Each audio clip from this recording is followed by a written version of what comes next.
আঙ্গুর গাছকে কেন শয়তানের গাছ বলা হয় জানেন কি? হজরত নূহ আলাইহিসসালাম মহাপ্লাবনের পরে জমিনে অবতরণ করলে আল্লাহ তাকে সকল গাছের চারা লাগানোর হুকুম দিলেন। তিনি গাছের চারা লাগানোর সময় আঙ্গুর গাছের বীজ খুঁজে পাচ্ছিলেন না। আল্লাহ তাআলা তাকে জানিয়ে দিলেন আঙ্গুর গাছের বীজ ইবলিস শয়তান চুরি করেছে।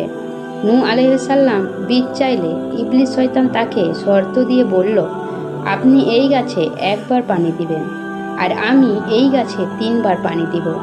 নূহ আলাইহিসসালাম রাজি হয়ে গেলেন।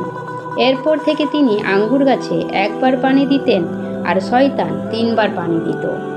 আঙ্গুর ফল যে মিষ্টি হয় তা নূহ আলাইহিসসালামের পানি দেবার কারণে, আর আঙ্গুর ফল থেকে যে মদ তৈরি হয় তা ইবলিস শয়তানের পানি দেবার কারণে।